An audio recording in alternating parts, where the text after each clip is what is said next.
지금 보시는 선물 시장은요. 화요일 서부 시간으로 7시 30분 현재 녹음하는 시각의 선물 시장입니다. 보시기 바랍니다. 3대 지수와 러셀 2000까지 포함해서 모두 다 하락의 모습을 보여주고 있고요. 단적으로 지금 시장이 얼마나 어려운가를 우리에게 보여주고 있는데요. 하지만 하늘이 무너져도 솟아날 구멍이 있다는 말 기억하시죠? 오늘 이 장분석 영상을 집중하셔야 될 이유가 있습니다. 어려운 때에 어떻게 헤쳐나가야 되는지 그 길을 제시해 드리도록 하겠습니다. 바로 출발합니다. 렛츠고! 미국 주식시장에서 놀자 미주놀의 장분석 영상입니다. 오늘은 임팩트 있게 진행하도록 하겠습니다.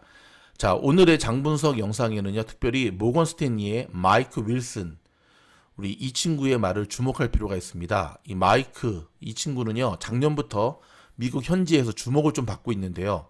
몇 가지 그가 예측한 시장이 기가 막히게 맞아 떨어졌기 때문에 그렇습니다. 여러분, 내 종목이 내일 오르냐 안 오르냐는 주식 점쟁이가 아니면 맞출 수도 없고요. 저는 점쟁이도 잘 못 맞히죠. 하지만 시장의 흐름은 어느 정도 예측이 가능하다는 것 기억하셔야 되는데, 마이크는 일단 작년 3월 바닥을 정확하게 예측을 했고요. 9월부터 시작되는 조정장도 정확하게 예측했고요. 그 다음에 작년 연말부터 곧 큰 조정이 온다라는 주장을 했는데, 최소한 나스닥만큼은 그의 예언대로 약 10에서 15% 정도의 큰 조정을 받았던 것을 우리는 기억하고 있습니다. 그랬던 그 마이크, 그가 다시금 이번에 또 다른 예언을 하고 나섰는데요. 곧 조정장이 다가온다는 겁니다. 그러면서 그가 이야기하는 조정장이 다가오는 거에 근거로 일단 굉장히 경기 사이클이 빨리 움직이고 있고, 그 다음에 인플레이션, 그 다음에 또 한 가지, 지금 경제 재개가 굉장히 순항하면서 잘 가는 것처럼 보이지만 가만히 들여다보면 예기치 않은 문제가 굉장히 커지고 있다는 겁니다. 여러분, 그 예기치 않은 문제가 뭔지 아십니까? 맞습니다. 사람들이 일을 하지 않으려고 하는 겁니다. 실업수당 받고 그냥 일을 하지 않고 실업수당을 받고 일을 안 하려고 하는 거. 근데 여러분, 이 실업수당이 9월까지 이어지거든요. 결국 이 점이 시장의 경제 재개의 발목을 잡을 것이다 라고 마이크는 주장하고 있습니다. 상당히 설득력이 있습니다. 그러면서 올해 2021년의 장은 정확하게 10년 전 2011년의 장과 굉장히 비슷할 것이다 라고 주장을 했는데요. 그때는요, 오르락 내리락 하는 모습들이 있었지만 그때도 글로벌 금융위기 이후에 나타난 그 다음 해였기 때문에 굉장히 기대가 많았음에도 불구하고 1년간 연말에 가서 정산을 해봤더니 또이또이였습니다. 내리고 오르고. 근데 여러분, 그 해 2011년에 추세를 잘못한 사람은 계좌가 완전히 쪼그라드는 그런 쓰디쓴 경험을 했다는 것 기억하셔야 됩니다. 그러면서 마이크가 이런 조언을 합니다. 요즘 같은 때는 주식을 선택함에 있어서 더 선택적이어야 된다. 요즘 같은 때는 더 전술적이어야 된다. 여러분, 전술이란 말은 군대 용어인 거 아시죠? 전투 용어입니다. 치밀한 계획, 치밀한 리스크 관리, 치밀한 나의 분수, 치밀한 상대방에 대한 이 정확한 데이터 첩보가 끝나고 난 다음에 이기기 위한 전략적이고 전술적인 계획들이 잡혀야지만 전쟁에서 승리할 수 있는데, 미즈노리 한결같이 이야기하는 부분이 있죠. 개미들이 주식시장에서 기억해야 될 첫 번째 원칙, 살아남는 법을 배워라. 두 번째, 첫 번째 원칙을 기억해라. 자, 마이크는 계속해서 이야기합니다. 1분기에는 지난 1, 2, 3월 달에는 리플레이션이 일어났고 경제재개 관련주가 상승했다.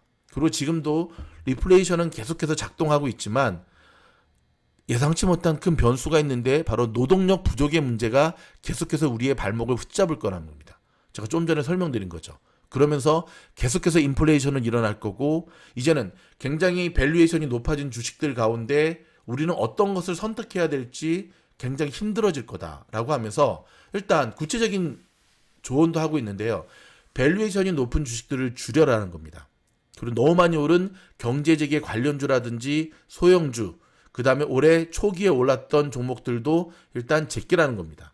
그러면서 필수 소비재, 그 다음에 고품질의 가치주, 그리고 리플레이션의 수혜를 누리는 금융, 산업, 그 다음에 원자재, 소재주를 추천했습니다. 자, 여러분, 내일 오전 8시 30분에 드디어 4월의 소비자 물가지수 CPI라 그러거든요. CPI 발표가 예정되어 있습니다. 월가는 현재 전년 대비 약 3.6% 상승을 예상하고 있는데요. 자, 이 예상치를 뛰어넘는 게 나올 때는, 예상치를 보다 훨씬 못 미치는 수치가 나올 때는 일단 시장이 강하게 움직이겠죠. 근데 일단은 시장에서 예상하는 3.6%는요. 10년만, 즉 2011년 9월 이후 가장 높은 수치라는데 우리는 주목해야 됩니다. 전달 대비로는 약 0.2% 상승이 예상이 되는데요. 작년 3월에 비했을 때는 각각 2.6%와 0.6%의 상승이었다는 것도 주목해야 됩니다. 즉 이번 수치에는 작년에 코로나로 인해 물가가 하락했던 영향, 기저효과라 그러죠. 이게 작용을 하는데요. 월가는 전년 대비보다 전월 대비 수치를 더 주시하고 있습니다. 지난달의 수치를 더 주시하고 있다는 거죠. 더불어서 구체적인 항목으로 주택의 임대료가 얼마나 늘었는지도 집중하고 있는 모양새입니다. 자, 여러분 오늘 3대 지수 모습 보시기 바랍니다. 다우는 1.36, 나스닥은 0.09, S&P 500은 0.87로 다 하락 마감을 했는데요. 오늘은 다우가 회복을 하지 못하고 마무리되는 장이었고요. 나스닥은 그나마 마지막에 쳐 올리는, 그런데 왜 이렇게 불안한 느낌이 드는 것은 왜일까요? 직관적으로 보는 사이트를 보면 알 수 있습니다. 여러분 보시기 바랍니다. 일단은 여러분이 갖고 계신 종목, 뭐 팔란티어라든지 몇몇 종목들이 많이 오른 것 때문에 시장에 대한 착시 현상이 있을 수 있는데요. 오늘 주식 보면 나스닥도 겨우 죽다가 살아났고요. 거의 파란불의 모습을 보이기가 별로 없습니다. 가운데 넷플릭스, 뭐 티모빌, 뭐 페이팔, 그다음 저 끝에 뭐 나이키 정도죠. 오늘은 시장 전체가 완전히 죽은 날이었거든요. 근데 여러분 문제는 내일도 모레도 이번 주 내내 이러한 장이 이어질 수 있다는 데 있습니다. 그렇게 되면 진짜 5월은 주식을 팔고 떠나는 장이다라고 하는 속설이 그대로 들어맞을 수도 있다는 사실을 기억해야 됩니다. 제가 여러분을 겁주는 게 절대로 아니고요. 테슬라만 주목해도 여러분, 테슬라 장 시작하기 전에 600불 밑에 깨졌던 거 기억하시죠? 장이 시작하고 가까스로 지금 올라섰지만, 그래서 오늘 가까스로 테슬라 어찌됐든 617불 20센트 마이너스 1.88로 마무리가 됐지만요.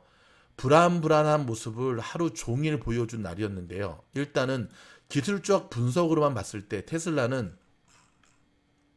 200일 이동 평균선 가격으로 치면은요 575불 약 580불까지 하락하는 것을 염두에 두셔야 될 것 같습니다.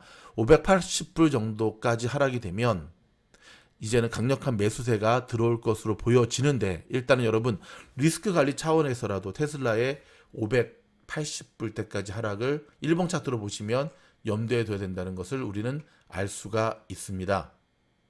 여전히 우리의 발목을 잡는 것은 금리입니다.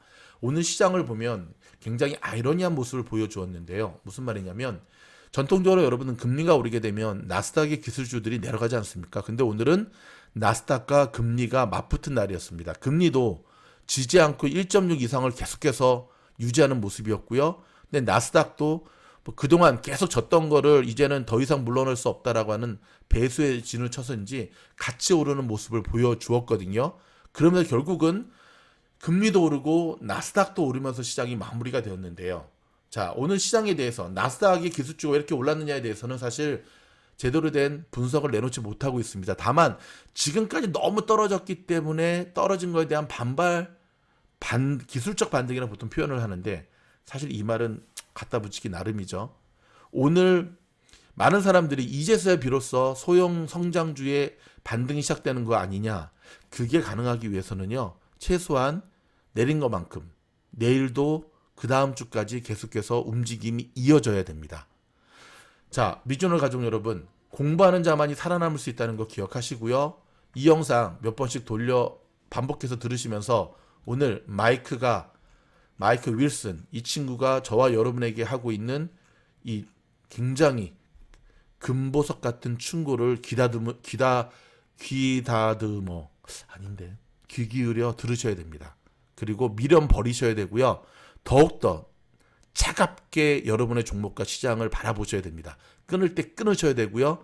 들어갈 때 과감히 들어가시는 자만이 이 어려운 시장을 헤쳐나갈 수 있다는 것 주목하시면서, 역시 가장 중요한 것은 큰 그림과 추세를 읽지 못하면 요즘 같은 시장은 차라리 여러분 주식 다 팔고 그냥 쉬시는 게 낫습니다.